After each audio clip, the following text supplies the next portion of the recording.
거룩한 백성을 살아가기 이렇게 제목을 잡아봤습니다. 그렇습니다. 사람들이 아무리 많아도, 군중들이 아무리 많아도 내가 사랑하는 사람은 눈에 보이게 되어 있습니다. 그렇죠? 내 자녀, 내 남편, 내 아내, 아무리 사랑이 많아도, 아무리 많은 사람이 떠들어도 그 목소리는 내 뒤에 들리게 되어 있습니다. 오늘 제가 우연찮게 밖에 화장실을 이용하면서 뒷밭에 왔는데요.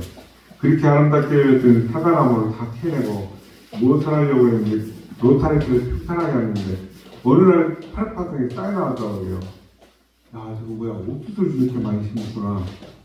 근데 오늘 자세히 보니까 제 눈으로는 가까이 가보지 못해 담동으로 보듯이 판단하는 풀인지 옥수수인지 분별이 안 됩니다. 근데 반드시 언제 보면 할까요? 수수할 때 되면 압니다. 열매를 보면 그 나무를 알지니라. 풀인지 옥수수인지 시간이 지나면 반드시 그죠? 정체가 드러나게 되어 있습니다. 우리가 그리스도로 살아가면서 세상에서 빛과 소금의 역할을 감당하며 살아가시는데 그 사람 직분이 무엇이든지 어디서 무엇을 하든 역시 그러면 그렇지, 그 사람 맞네, 그게 내가 잘 봤어, 예수쟁이였어. 우리 삶이 그런 소리를 들어야 될 줄 믿습니다. 오늘 이스라엘 백성들은 하나님의 언약을 받은 언약 백성답게 가나안 땅에서 구별된 삶을 살아야 된다고 말씀하고 있습니다. 먼저 그들에게 면제는 제도를 통해서 자신보다 약한 사람들을 긍휼히 여기며 살아가야 된다고 말씀하고 있습니다. 첫 번째 태어난 그 모든 짐승들 하나님께 드려서 이스라엘 백성은 그 자신들의 왕이 누구인지를 늘 생각하며 하나님이 나의 왕이시다, 내 삶의 주인이시다 고백하며 살아야 한다고 말씀하겠습니다. 그런가 하면 때마다 절기마다 절기를 주셔서 지켜야 하는데 하나님의 구원을 인정하며 사는 삶을 살기 위해서 절기를 주셨다고 말씀하고 있습니다. 또한 재판관과 왕을 세우는데 그들은 정의롭게 재판을 해야 되고 왕은 하나님의 말씀에 따라서 다스려야 한다고 말씀을 주고 있습니다. 그런가 하면 제사장들, 레위인들은 분깃이 없습니다. 그들은 제사장의 몫을 챙겨줘야 하는데 하나님께서 이끄신 선지자를 주목해야 한다고 말씀하고 있습니다. 그 일으키실 선지자는 장차 오실 우리의 구세주 메시아를 가리키는 것이죠. 이런 규례들은 예수님이 땅에 오심으로 인해서 신약 시대에는 폐지라는 단어보다는 완성되었다라고 주님은 선포를 하셨습니다. 하지만 오늘날 우리 성도가 거룩하게 살아가는데 여전히 중요한 지침사가 되고 있습니다.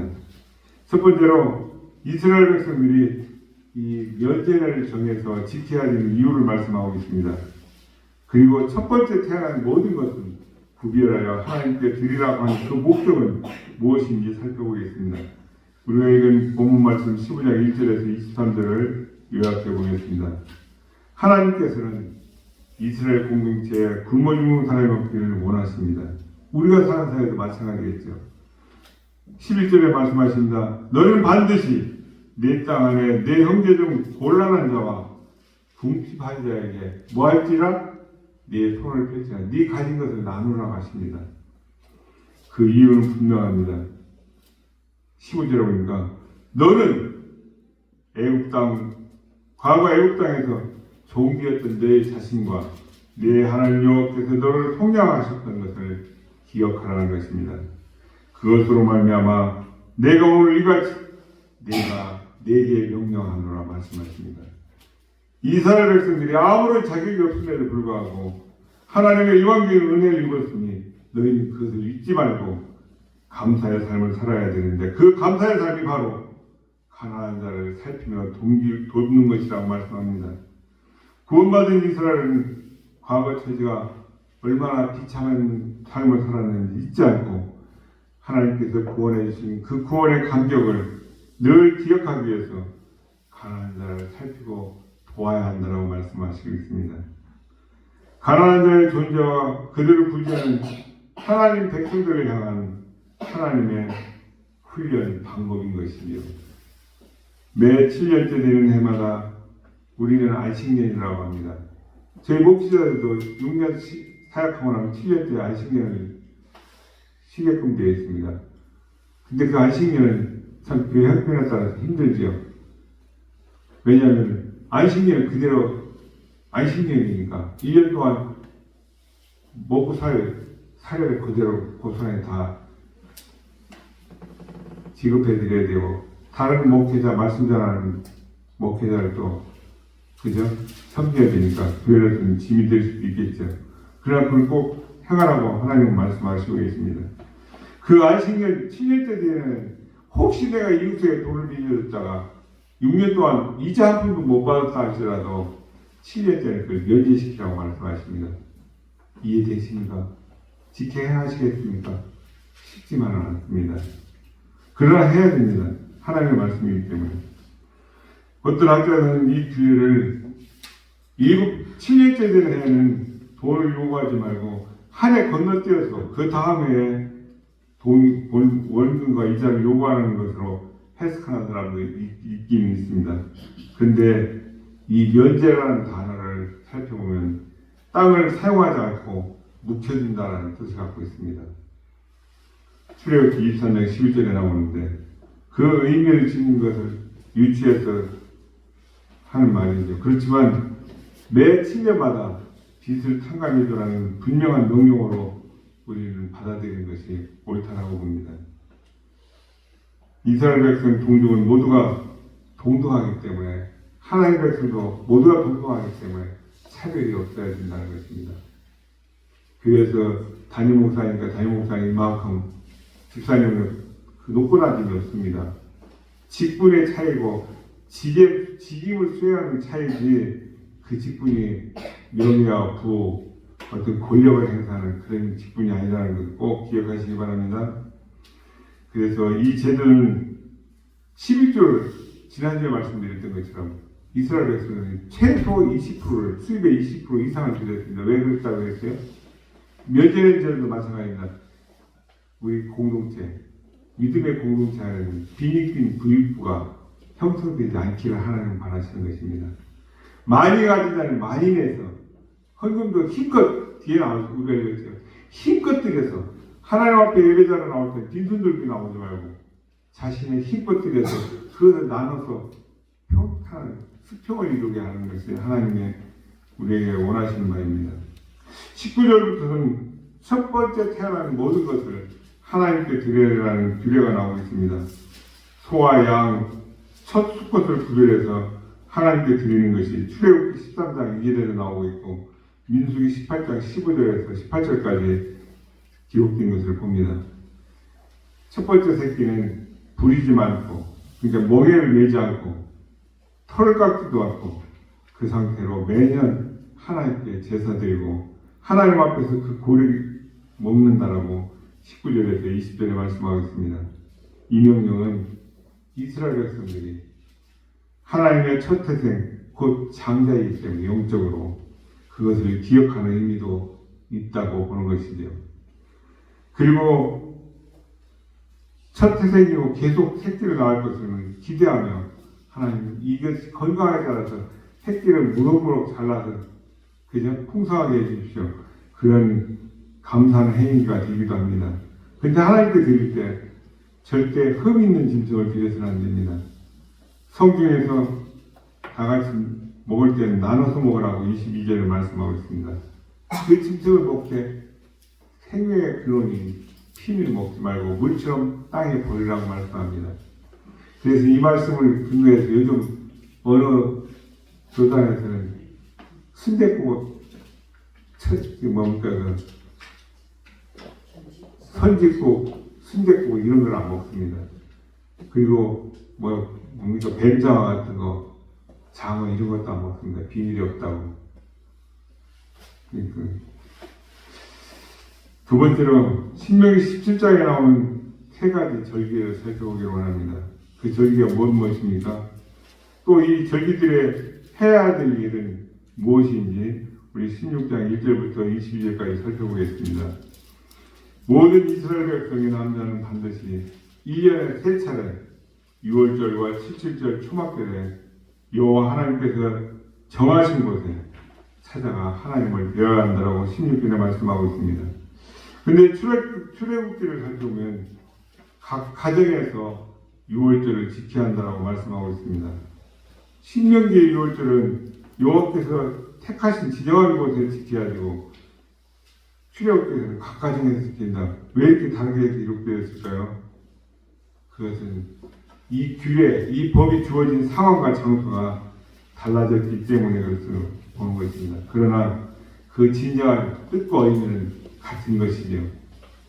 절기 축제에 빈손으로 나와서는 안 됩니다. 우리가 구역예배, 가정예배, 신방 모든 예배에 예물을 드리는 이유도 그런 것입니다. 감사의 표를 가지고 나와서 하나님께 드려야 된다는 것이죠. 그것은 감사의 표현인 봉헌은 절대 부당하게 무리하게 드려서는 안 된다고 말씀하십니다. 그저 감사하는 마음, 하나님께 주신 그 복에 따라 힘껏 바치면 된다는 거 그렇게 17절에 말씀하고 있습니다. 오늘날 우리가 드리는 헌금에서 이 말씀을 적용할 수 있겠죠.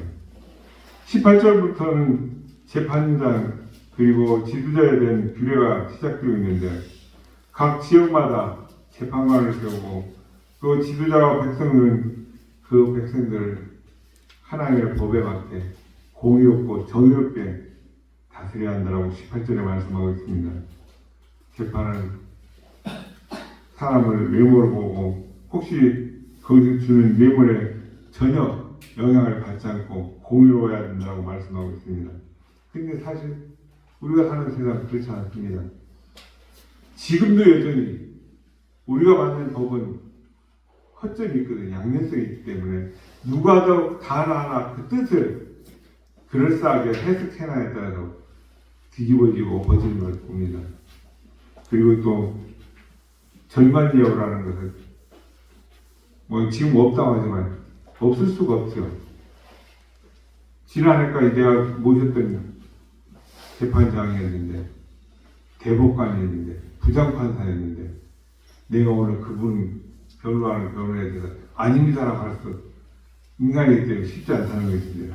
그러나 우리 믿는 성도는 반드시 그러함에도 불구하고 공의롭게 정의롭게 판결을 해야 된다고 하나님은 분명하게 말씀해 주고 있습니다.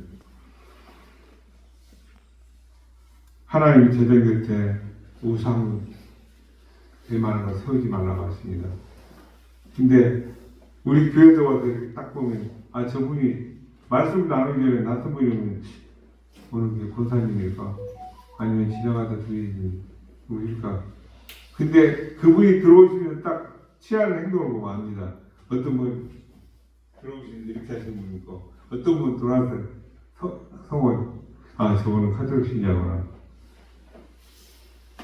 근데 예배를 안 드리면서도 카톨릭 신자는 자기 볼일 보러 가면서 성당 앞에 가서 소원을 보고 갑니다. 나왔다 갑니다. 출석부 체크하는 겁니까? 그 마음은 딴 데가 있고 몸만 와가지고 그런 우리는 공부하지 말아야 되겠습니다. 눈에 보이지 않는 눈으로 보고 손으로 만질 수 있는 그 우상 숭배는 우리들에게 많이 사라진 것 같습니다. 그러나 우리의 마음속 아무도 우리가 알 수 없는 그 마음속에 보이지 않는 우상들이 너무나도 많이 있죠. 그래서 하나님은 우리 모습 눈에 보이는 것이 중요한 게 아니라 내 마음 중심을 보신다고 하십니다. 그래서 우리는 마음속에 늘 하나님 말씀을 암송하고 묵상하면서 내가 세상에 내 마음을 뺏기지 않도록 우상 만들지 않도록 그렇게 살아갈 수 노력해야 될 줄 믿습니다. 제가 말씀드렸지만 저는 TV를 안 봅니다. TV가 없습니다. 왜냐하면 제가 TV를 보면은 채널이 너무 많아요. 어느 때까지 40개더니 어느 달 70개, 지금 200개가 넘는 걸로 알고 있습니다. 더 되는지 모르겠는데 과거에 몇 년 뒤에 뭐 했는 지나간 영화부터 스포츠 돌리면 다 나와요. 제가 대구에 나가면은 잠이 안 와갖고 TV 틀면 손흥민이 골 넣은 거 유럽에서 넣은 골 그걸 돌리고도 계속 봅니다. 그러다 누가 근데 바보 아니가 잠 못 자고 이게 뭐 하는 짓이야. 그러고 늦게 자고 시간을 그죠? 사기당한 거죠. 멍청하게. 그러면서 또 다음에 하면 또 그걸 또 보게 됩니다. 중독성이 있습니다. 우리는 중독의 대상은 그것이 바로 우상이 될 수 있는 것입니다. 그래서 조심해야 한다고 말씀하셨습니다. 우리는 하나님 앞에 나올 때 또 우리가 지금 드리는 모든 예물을 하나님 앞에 정직하고 우리 힘대로 힘껏 드리고 있는지 생각해 보기를 바랍니다. 세 번째로 이스라엘 백성들에게 하나님의 복은 어떻게 지켜지고 있습니까? 17장 1절에서 20절을 살펴보면 만약 이스라엘 백성들이 왕을 세운다면 그 세우는 조건은 무엇이 있습니까? 1절에 보니까 이스라엘 백성들은 예물을 하나님께 드릴 때 흠이 있거나 병이 있는 것은 드릴 수 없도록 되어 있습니다. 하나님이 온전하시고 거룩하신 분이기 때문에 하나님께 드린 예물도 온전해야 된다는 것이죠. 신명기 17장 2절에 7절은 13장 10절에서 18절의 내용과 거의 비슷합니다. 아무리 나쁜 죄를 그 죄인을 함부로 죽일 수가 없습니다. 두세 사람 증인이 있어야 그를 사형에 처할 수 있다고 3절을 말씀하고 있습니다.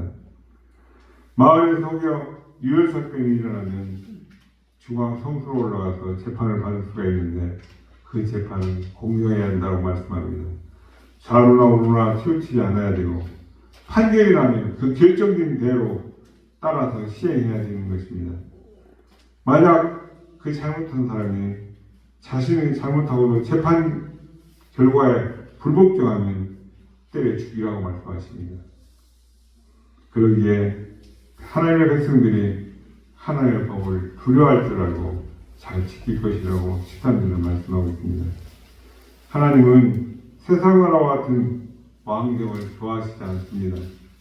하나님의 백성에게서 그럼에도 불구하고 왕정을 허용하시고 있죠. 그런 대신에 조건이 있습니다. 첫째, 그 왕은 자신보다 더 강한 나라, 전쟁에 있는 능한 나라에 가서 군사 장비나 병마를 사서는 안 된다라고 16절에 말씀하고 있습니다. 그것은 뭡니까? 외부 세력에 의존하지 말고 하나님만 의지하라는 뜻의 말씀입니다. 그런데 우리는 저것도 눈에 보면 저게 더 힘있고 더 튼튼해 보고 좋아 보이는데 유혹을 받을 수 있죠. 마음이 끌릴 수도 있을 것입니다. 그러나 그 순간에 내가 하나님이 하지 말라고 하신 겁니다. 그러면 정리를 해야 되겠죠. 그리고 왕은 아내를 많이 두면 안 된다고 말씀하고 있습니다. 성적 유혹에 빠지지 말라는 것이죠. 경건한 삶, 거룩한 삶을 살라는 말씀이 있겠습니다. 세 번째로 많은 은금을 쌓아두지 말라고 말씀하십니다. 재물에 눈물지 말라는 뜻일 것입니다. 이방의 왕들은 자신은 스스로 내가 신의 아들이다.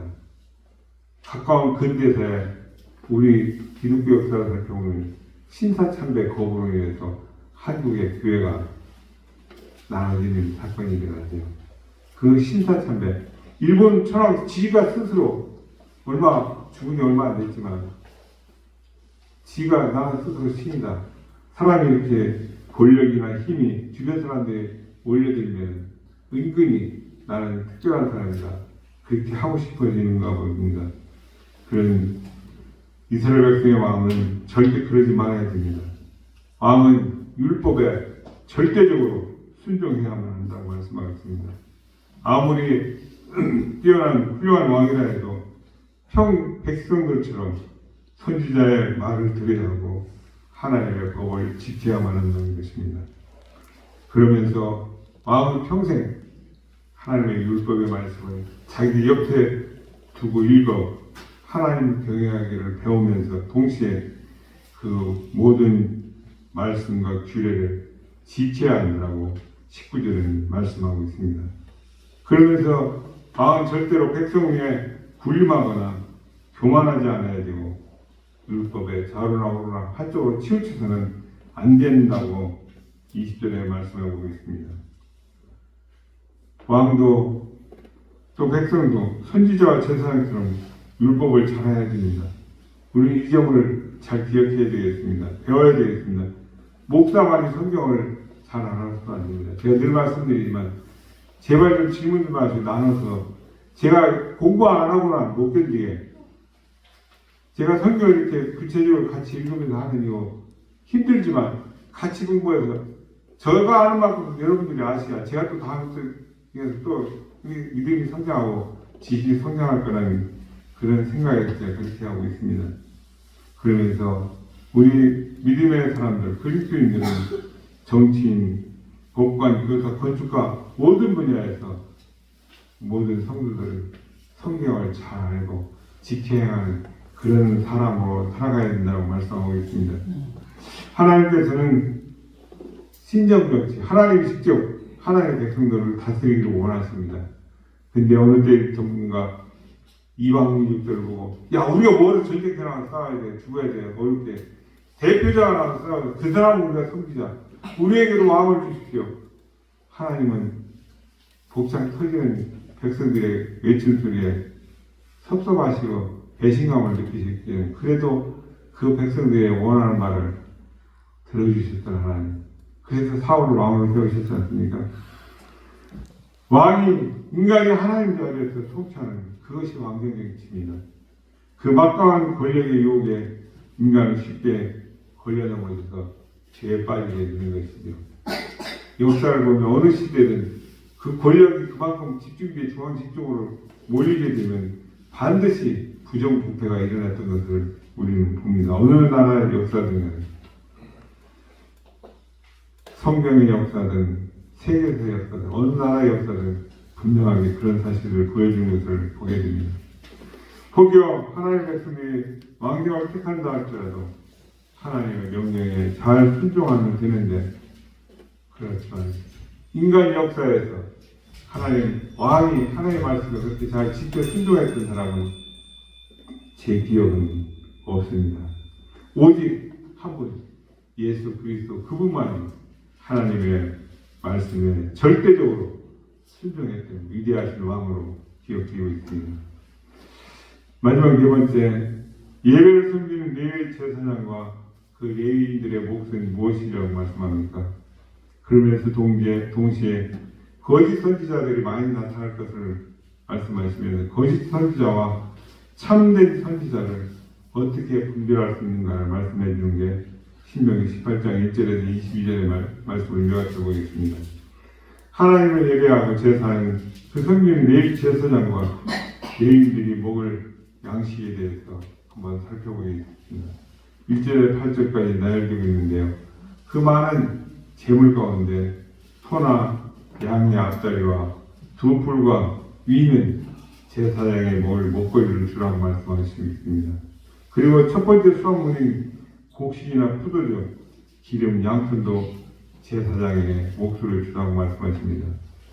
그렇다면 제사장이 이렇게 특별히 특혜를 누리는 것입니까? 그렇게 볼 수만은 없죠. 첫 상품은 아직 완전하지 않기 때문에 좋다고만 하기에는 혹 무리가 있을 수 있습니다. 하나님은 그들을 특별히 따로 택해서 세우셨다는 것을 드러내는 법일 뿐인 것입니다. 가나안 땅의 온갖 가정한 행위에 대해서는 어떻게 해야 된다고 말씀하고 있습니까? 그 가나안 땅 백성들을 다 완전히 없앨 수가 없습니다. 그런데 기회가 될 때마다 그들은 우리를 유혹할 것입니다. 지금 아무리 봐도 문명이 발달되고 사람 편리하게 하는데 결국은 그 시간을 절약하고 줄여주면 그 나머지 시간을 하나님을 예배하고 말씀 읽고 묵상하는데 쓰면 좋을 텐데 그렇지 않습니다. 모든 것이 하나님을 예배하지 못하도록 하는데 발전시키고 있으면 사탄의 장막에 가려진 것이 우리가 눈으로 보지 못할 뿐입니다. 사탄은 어떻게든지 하나요. 하나님의 백성은 한 사람이라도 예배 자리에 기도 자리에 안 나가도록 못 나가도록 적게 나오도록, 적게 보이도록 온갖 소스를 다 쓰고 있습니다. 여러분 교회 오실 때, 예배 자리에 나오실 때, 기도의 자리에 나오실 때 어떤 마음가짐으로 나오십니까? 저는 오늘 분명히 말씀드립니다. 나는 전쟁터나야 군사다. 우리 성도는 모든 사람이 전쟁에 삽니다. 영적 전쟁. 꼭 기억하시기 바랍니다. 즐거운 일이 있든지 기쁜 일이 있든지 슬픈 일이 있든지 나의 신분은 하나님 나라의 용사, 구인이다. 나는 특공대다. 특수부대권. 내게 주어진 임무는 이것이다. 그게 사명 아닙니까? 그것을 망각하지 마시기 바랍니다. 그래서 우리는 전투태세를 항상 준비하며 살아가시길 축복합니다. 이스라엘 백성들은 이방인들 종교, 그들의 행하는 행위 따라한다거나 부러워할 필요가 없습니다. 해서는 안 됩니다. 심지어 그들은 뭡니까? 몰래 신에게, 지들이 정해놓은 가짜 신에게 자기 자녀를 불태워서 바치는 그런 인신제사를 드리는 것. 그런 거 흉내냈었다는 게 부러워했었다는 것입니다. 그리고 매년 우리나라가 참 부끄러운 모습 중에 하나인데 대통령 선거, 국회의원 선거 큰 행사 있을 때마다 그 전년도 연말 연시에는 점쟁이들이 점집이 그렇게 문전성시에 성황을 이룬다고 합니다. 그 중에는 그리스도인 안 찾아갈까요? 하나님 분명히 말씀하십니다. 그런 점쟁이나 길흉을 말하는 자, 요술 부리는 자, 무당, 진언자, 신저자, 그리고 박수무당, 초원자 이런 사람을 쫓아내야 된다고 말씀하십니다. 그들이 끼치는 악영향이 너무나도 크기 때문에 그렇습니다.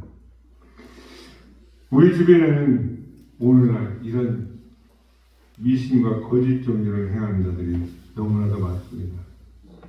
시내 한 곳에 점집이 좀 된다면 가게 옆에 문 닫을 때마다 점집이 생겨지는 걸 봅니다. 특히 그것은 못 사는 사람 동네에 가면 유난히 또 점집이 그렇게 많습니다. 안타깝죠. 물론 우리 그들을 다 일일이 쫓아낼 수는 없겠지만 그들을 가까이 하지도 말고 쳐다보지도 말라고 말씀하고 있습니다. 오직 하나님의 백성들은 모세와 같은 선지자의 말을 들어야 한다고 말씀하고 있습니다.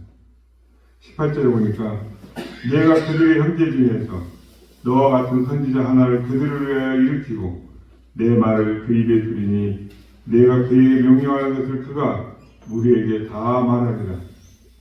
하나님께서는 하나님의 자녀들을 위해서 모세와 같은 한 선지자를 보내시겠다고 약속하고 있습니다. 이 약속은 예수 그리스도께서 이 땅에 오심으로써 성취된 것입니다. 예수 그리스도께서 이 땅에 왕과 제사장으로 그리고 선지자로 오셨습니다. 거짓 선지자와 참 선지자를 구분하는 방법. 요즘도 제가 알기로 학교 다닐 때 한 2, 3년 전에만 해도 대한예수교 장로계 합동 통합 개혁 보수 뭐 이런 보수 정통 개혁 정통해서 100여 개가 넘는다고 했는데 지금은 무려 200개가 넘는다고 합니다.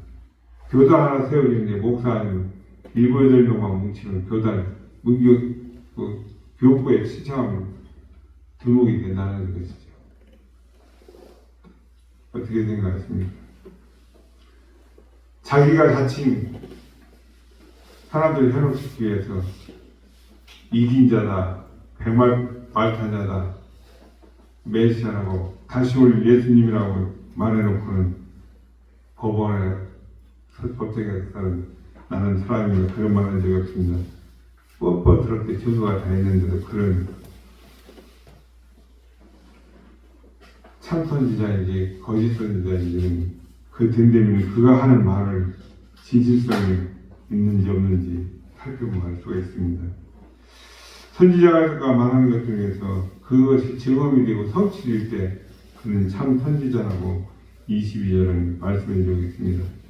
우리가 한때 부끄러운 강아지가 기독교였다가 사람이 얼마나 모였든지 기억이 생생합니다. 세계 굴지의 방송사에서 와서 그 당시만 해도 캠코더가 이렇게 컸잖아요. 무슨 박격포 같은 걸 짊어지고 다니면서 사진 찍는 거. 언제입니까? 1992년 10월 28일 예수님 재림하여서 우리는 휴거된다. 다 흰옷 입고 모여라. 그런데 뒤에는 뭐예요? 뒷구멍은 내 집 팔아. 집문서 나와. 퇴직금 타와. 가서 은행에 가서 대출하와. 아니 이상합니까? 주님 오시는데 그 쓰레기가 못 필요할 수 있다니. 그래놓고 나중에 추궁하니까 중학교 학생이 꿈을 꿨는데 그걸 예언으로 받아들인 거예요. 그렇게 당당하게 내가 성경 읽고 내가 기도할 때 그렇게 내가 깨달음마다 내가 잘못됐다 사과를 하면 될 텐데 회개할 줄 모르고 남에게 핑계대는 그 예언 그렇게 세계를 떠들 수가 떠들었지만 그 예언은 헛된 것이었습니다. 절대 그런 일은 없었습니다. 거짓은 때가 되면 시간이 지나면 증명이 되는 것입니다. 혹시 우리 주변에 있는 우상은 없습니까? 눈에 보이는 물체는 별로 없지요. 크게 큰 나무가 있어서 큰 바위가 있어서 큰 사람이 있어. 혹시 저나 여러분이나 은밀히 따르는 바라는 그런 우상은 없습니까? 이번 한 주 동안은 이 말씀을 묵상하시면서 내가 지금 정말 하나님의 자녀답게 내가 하나님 좋아하는 것보다 더 좋아하는 것은 없는지 정리해 보시면서 한 가지씩 제거하시길 축복합니다. 하나님은 저와 여러분이 세상에서 하나님 백성, 하나님 자녀답게 구별된 삶을 살아야 한다고 말씀하고 있습니다. 성도는 성도다워야 됩니다. 성도는 그리면서 아무리 힘들고 어려워도 가난한 자, 나보다 더 힘든 자, 어려운 자들에게 관대한 은혜를 베풀라고 말씀하시고 있습니다. 그러면서 절기를 통해서 하나님께서 베푸신 그 은혜를 기억했던 것처럼 주일을 잘 성사하고 지킴으로 하나님을 기억하는 삶을 살라고 말씀하고 있습니다. 교회와 세상에서 우리가 받은 사명을 따라 진실되게 섬기며 살라고 말씀하십니다. 무엇보다도 내가 더 좋아하는 그 우상들을 버리고 오직 하나님의 말씀만 따르고 순종해야 한다고 말씀하고 있습니다. 우리 모두 이 말씀을 기억하면서 내가 한 사람 변함으로써 주위가 자기를 살펴볼 수 있도록 그래서 세상이 하나씩 점점 하나님이 기뻐하시는 세상으로 변화되는 복된 삶을 사는 저와 여러분 되실 주님의 이름을 축복합니다.